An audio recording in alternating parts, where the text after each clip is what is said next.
Yeah, Rock Island East, the Cambodian Incursion. President Nixon authorized U.S. forces to go into Cambodia for 2 months, May and June of 1970. Now, the whole purpose of us going into the sanctuary zones of Cambodia was that we were getting out of Vietnam. We had a program called the Vietnamization Program, where we were turning the war over to the South Vietnamese. So, in order to give them a fair start, we decided to go into Cambodia and hit the sanctuary zones, the stockpiles of weapons and ammunition and whatever else that was in Cambodia. And so we did that. One of the earliest cache discoveries turned out to be what was called Rock Island East. Rock Island East is named after the arsenal, Rock Island, Illinois.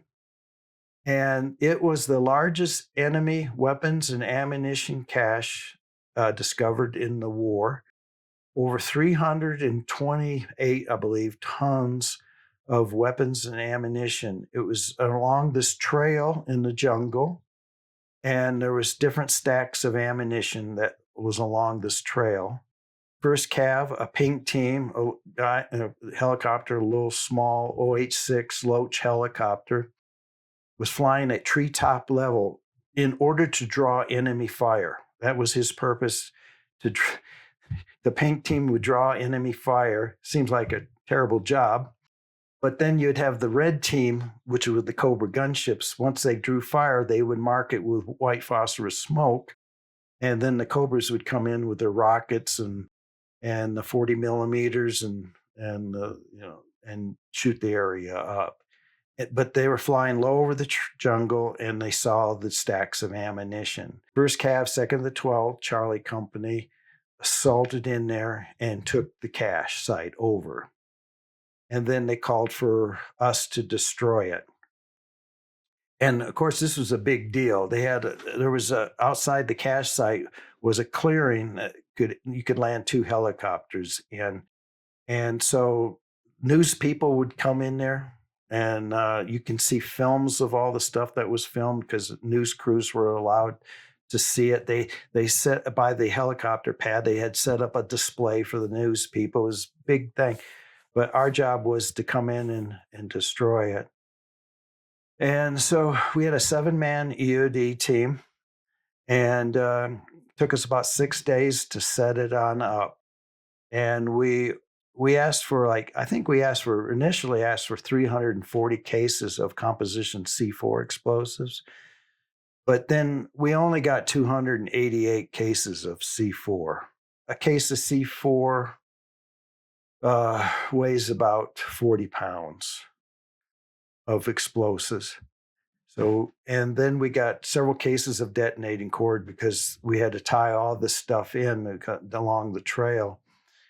And so they withdrew. A lot of the weapons were hauled out. And some of the ammunition was hauled out, like the 12.7 millimeter ammunition was taken out. I don't know why, whether they were giving that to the South Vietnamese to repurpose. So it's also known as the 51 cal. It's slightly bigger than ours. The one thing about Russia and China is they make stuff that their weapon system that they can use U.S. weapons, but we can't use their weapons. Like they had an 82 millimeter mortar, we have the 81 millimeter mortar, so, and they have the 12, they have the 51 cal and we have the 50 cal. So it's kind of ingenious on their part. One of the things in the stack of ammunition was a huge amount of 85 millimeter fixed artillery ammunition. This is the first time we even saw 85 millimeter ammunition, Communist Chinese ammunition, in this region of Vietnam. And so the 85 millimeter fixed ammunition only goes into 2 things, and that's the Russian T-34 tank or the D-44 field gun. So we never saw any tanks. We never saw any field guns, but they were sure stockpiling the ammunition So I think that would have been next.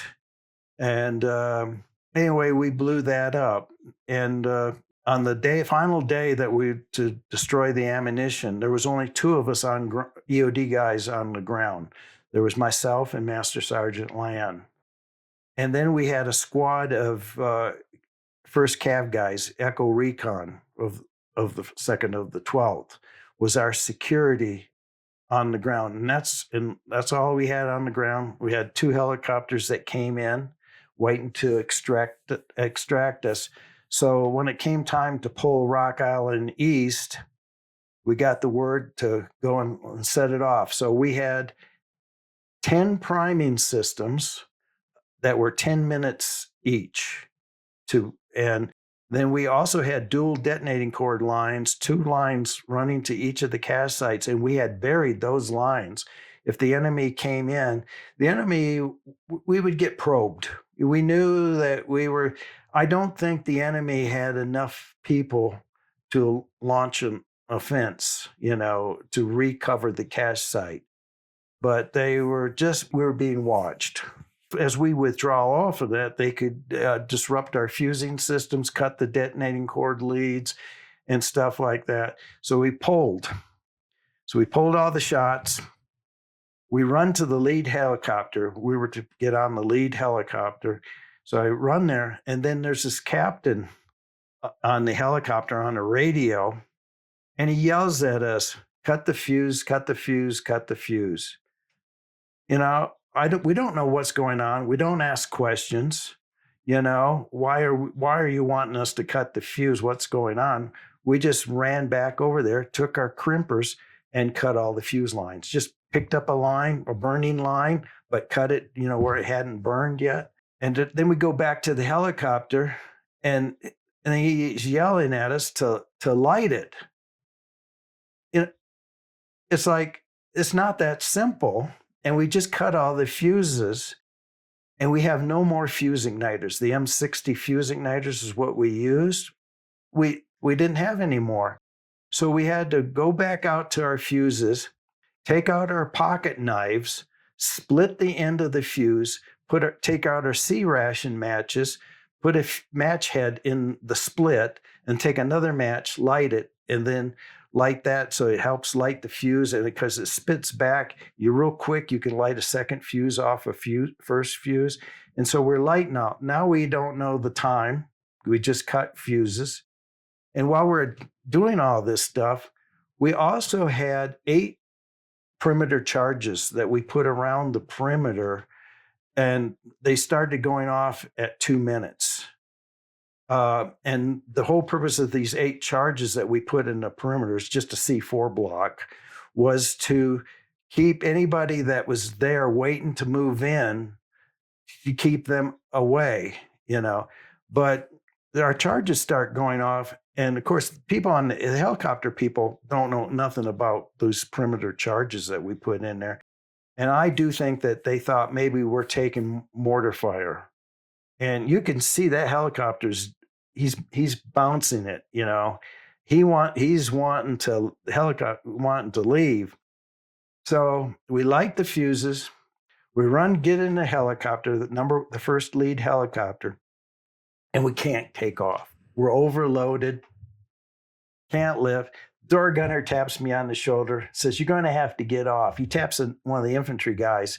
"You're going to have to get off. You two get off the helicopter." So we get off the helicopter, and he says, "Get on the one in the rear." So we're going to the one in the rear. It can't lift off. It drops off 2 people. And then now the helicopters are leaving, without us on the ground, just me and 3 of our security element. So Land was able to get out? Yeah, he was in the helicopter. He told me, they just tapped me on the shoulder to get out, So I'm going to cut fuses because I do not want to be on the ground when this thing goes off. We're talking about 72 tons of explosives. And then, of course, with our explosives, the 288 cases of C4, that's about, I don't know, maybe 8 more tons or something like that. And approximately how far away are you from? Not very far from like the first, it's down a trail, but not very far from the first one. And I'm going to cut fuses and worry about it later. But this helicopter was in orbit up there, and it was empty. Came down to pick us up and picked us up and hauled us out of there. So I didn't have to cut fuses. I don't, people, I took pictures of it. I had a camera with me of Rock Island East blowing up. I would estimate maybe we were 5 miles away when it blew up. It's hard to tell distances, but and the mushroom cloud, but way back in Vietnam at Song Bay, which was about 50 miles away, as fire support base Buttons, they saw our mushroom cloud 50 miles away. That was pretty big. Oh, first Cav, yeah. I think his call sign was Ghost 28. Now, how I know all this, I never met him, didn't know who he was. But, the series, there was a Time Life series on the Vietnam experience. It's I have a copy of the whole set. He wrote in there about Rock Island East. And I think he might have said there was 5 of us on the ground, I think, or whatever, but there was 4 of us on the ground. And he wrote about coming down and picking us up and stuff like that. So he had his call sign and it had his name in the series. He wrote that and I have a copy of that. And so I says, I'm going to find, a few years ago, I'm going to find this person that came down and picked me up. So I did some internet searching and I actually did find him on the internet, found an address, found a phone number, and I called him up, told him who I was, and I thanked him for coming down and picking us up. So I had to do that. The misunderstanding of the Cambodian incursion to the American public, I want to talk about that. Please. So we returned as the part of the Vietnamization program. We wanted to, a part of our withdrawal and stuff. I don't think that message was clear to the American people at that time. I think that they saw going into Cambodia, it was an escalation of the war. So you had the different college campuses around the United States were doing protests. One of them, of course, was Kent State, Ohio, and where the National Guard actually fired on the students, and well, that happened. That was going on while I was in Cambodia. And so that was a terrible tragedy. Throughout the whole Vietnam War, I think the government was not as open as it should have been to the American public of what it was actually doing and why it was doing that, doing things in there. They would tell them how great things are and all this kind of stuff, and then something would happen, and then then the news would show it in a different light, and like, okay, what's the reality here?